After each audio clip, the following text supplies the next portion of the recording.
علی بھی اگلا سوال ہے، تھوڑا لمبا سوال ہے. کرو جی کرو. میں پیدائشی جنگجو ہوں، جب سے جوان ہوا ہوں بس جہاد کا شوق رہا ہے. ماشاءاللہ. کچھ عرصہ جہادی تنظیموں کے ساتھ بھی رہا، پھر ماں باپ کی اجازت سے پاکستانی فوج میں ملازمت اختیار کی اور 18 سال تک آرمی میں جہاد کرتا رہا، لیکن آج تک شہادت نصیب نہیں ہوئی.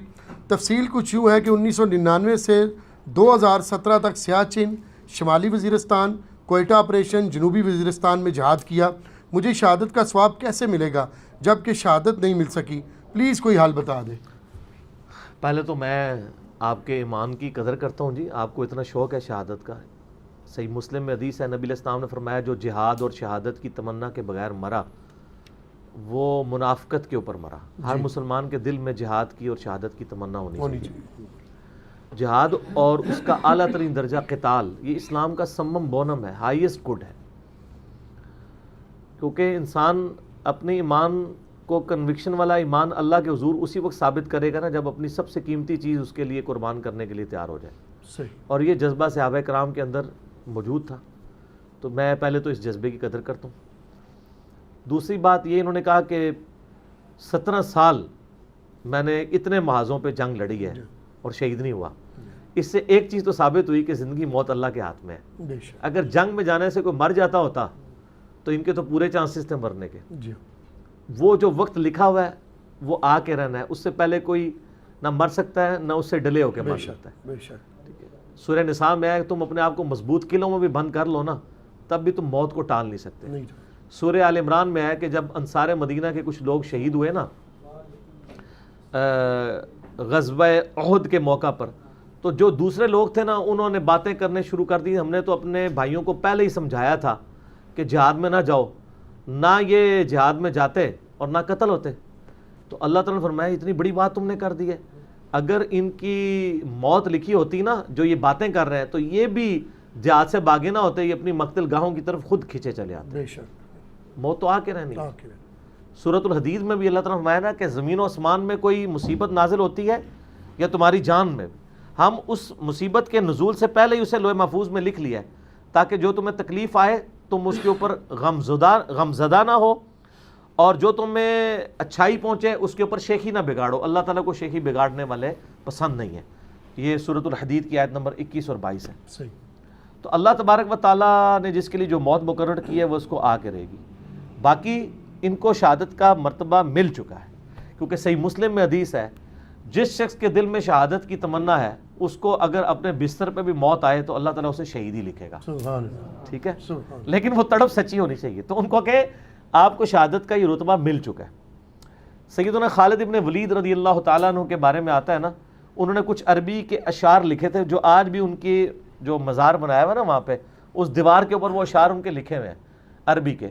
ان اشعار کا ترجمہ کچھ یوں ہے کہ اگر موت میدان جنگ میں آنی ہوتی نا تو میں نے 100 سے زیادہ مارکوں میں اس موت کو تلاش کیا ہے، اور میرے جسم میں کوئی ایک حصہ بھی ایسے نہیں ہے جس پہ تلوار یا برچھی کا نشان موجود نہ ہو، لیکن میں بھی آج ایک بوڑھے اونٹ کی طرح ایک بستر کے اوپر بستر مرگ پہ مر رہا ہوں.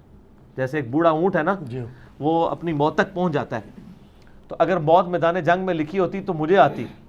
اور یہ کمانڈر اس طرح کے نہیں تھے کہ پیچھے بیٹھ کے لوگوں کو آگے بھیجتے تھے نا سر، یہ وہ کمانڈر نہیں سن، یہ وہ تھے جو فرنٹ سے لیڈ کرتے تھے.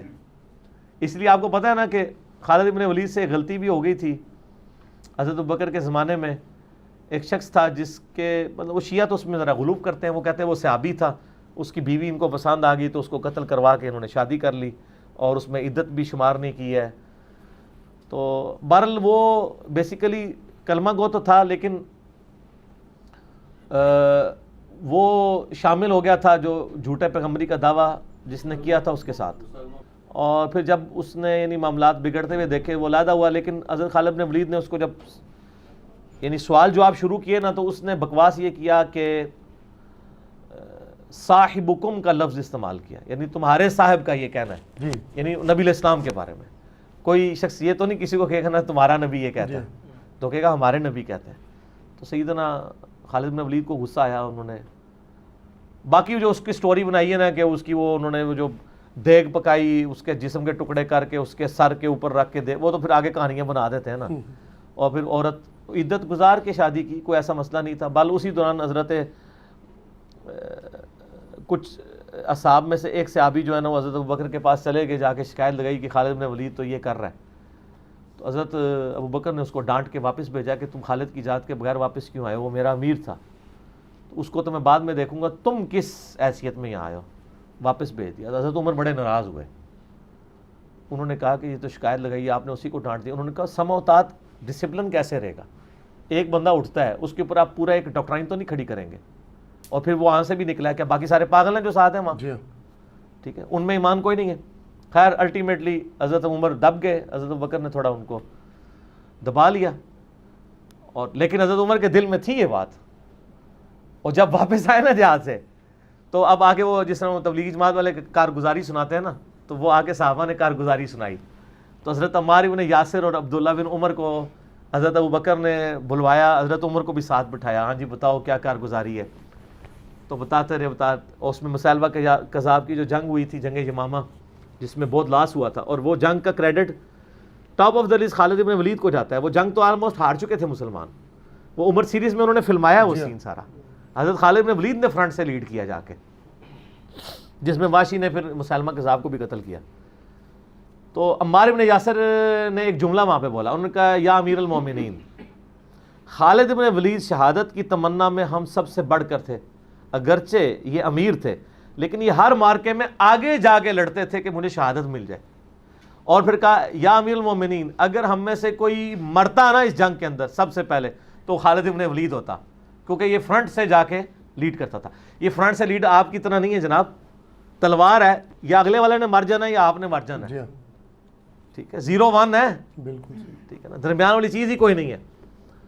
غزوہ موتا کے موقع پر 9 تلواریں خالد بن ولید کے ہاتھ پہ ٹوٹی تھیں. صحیح بخاری میں آتا ہے 9 تلواریں ٹوٹ گئی تھیں جناب. تو یعنی اتنی گھمسان کی جنگ ہوئی ہے، تلوار ٹوٹنا کوئی چھوٹی بات ہے.